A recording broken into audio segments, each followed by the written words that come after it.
Pagbati ni Senador Amy Marcos kay VP Sara Duterte sa kanyang kaarawan, binaha po ng komento. Napakarami pong nag-comment dito mga kababayan sa pagbati ni Senador Amy kay VP Sara Duterte sa kanyang kaarawan.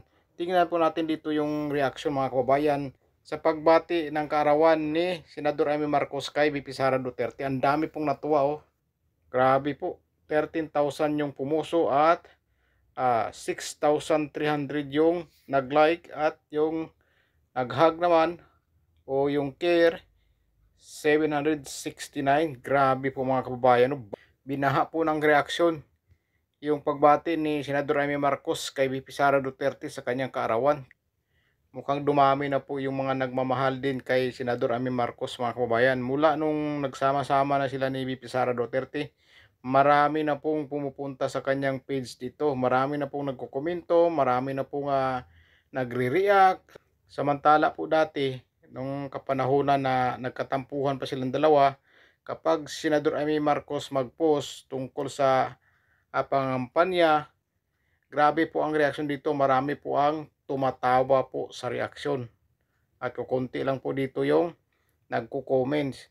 Pero ngayon na nagsama sila ulit, magkasama sila palagi dahil nga bumalik na yung pagkakaibigan nila, dumami po yung humahanga kay Senador Amy Marcos at marami na rin po ang nagre-react na mga kababayan natin, mga Pilipino na nagmamahal kay VP Sara Duterte at sumuporta na rin po sa kanya. Ngayon basahin po natin yung mga comments. So dito po marami din po ang bumati sa kaarawan ni VP Sara Duterte. Sabi naman dito ni Marungay, happy birthday VP, awayin mo na lahat, wag lang BFF ko. Sabi naman dito Nikki, happy birthday Madam VP, best tandem for 28 o 2028. Magandang tandem to pag sila nagtandem. Marcos ulit at Duterte, pero baliktad na ang mangyari dahil si VP na ang presidente o pangulo at vice naman si Amy Marcos. Mukha baliktad ang sitwasyon na mangyari kapag magsama sila o magtandem sila sa 2028 presidential election.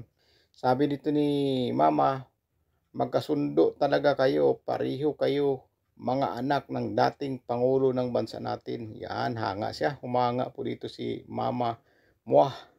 Sabi naman dito ni Kate, happy birthday Madam Chair. Sabi dito ni Lane, happy birthday my future President Inday Sara. May the force be with you.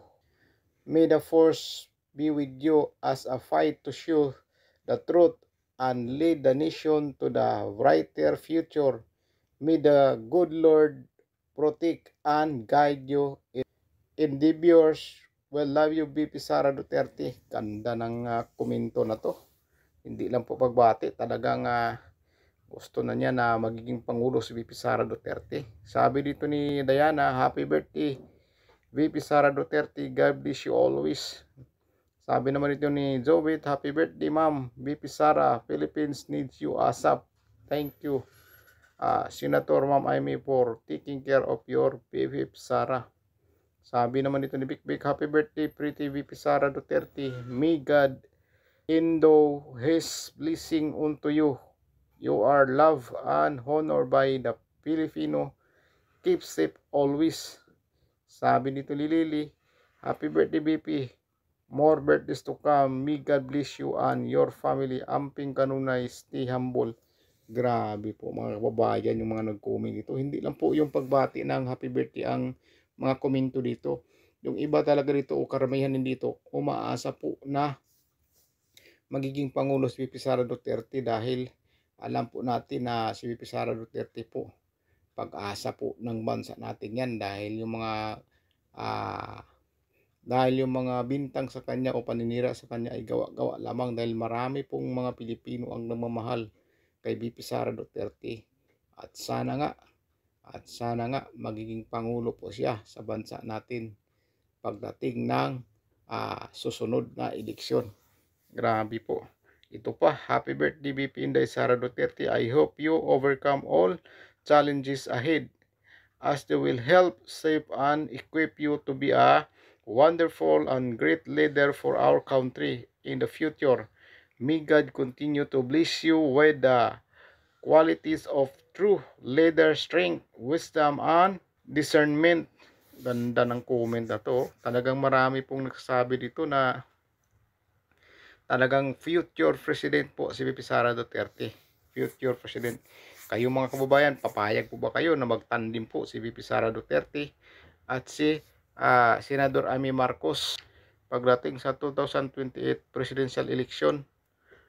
Papayag po ba kayo o sang-ayon po ba kayo na magtandim sila dalawang tumakbo, si VP Sara Duterte bilang Pangulo at magiging Vice Presidente naman si Amy Marcos o Senador Amy Marcos? Mukhang maganda po, pero iba na po ang sitwasyon dahil si VP Sara na po ang magiging Pangulo at ang Marcos ay magiging vice na lang po sa kanya. Magkakaibigan po talaga itong dalawa na to. Kaya ang sabi nito ni Senador Amy Marcos, maligayang kaarawan sa aking tunay na kaibigan, VP Inday Sara Duterte. Ganda po mga kaibigan, pero grabing mga komento dito. Sobra-sobra talaga yung mga nagmamahal ni VP Sara Duterte. Samantala, ano ito? Post po ito ni Senador Amy Marcos, yung pagbati niya sa maligayang kaarawan ni VP Sara Duterte, pero pinutakti o binaha po ng komento. Ang dami pong nag-comments dito sa pagbati ni VP Sara, sa pagbati ni Senador Amy Marcos kay VP Sara.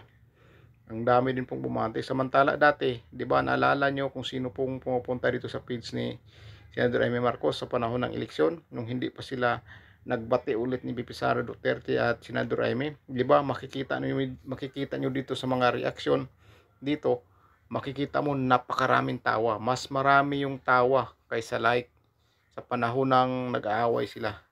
Pero ngayon makikita mo dito, makikita po natin grabe po ang pumuso, napakarami po, at makikita po natin dito sa comment section, puro po magaganda ang mga comments. Dati marami pong nagagalit kay Senador Amy Marcos, mangga, puro mangga ang sinasabi dito, mangga gamit. Pero ngayon makikita natin na minahal na rin po siya ng mga supporters o nagmamahal kay VP Sara Duterte. So yun lang po mga kababayan, i-comment nyo po kung pabor po ba kayo o sang-ayon po ba kayo na magtandim si VP Sara Duterte at Senador Amy Marcos sa 2028 election o presidential election. I-comment nyo lang po mga kababayan sa baba. At yun lang po, maraming salamat po sa inyo. Ingat po kayo.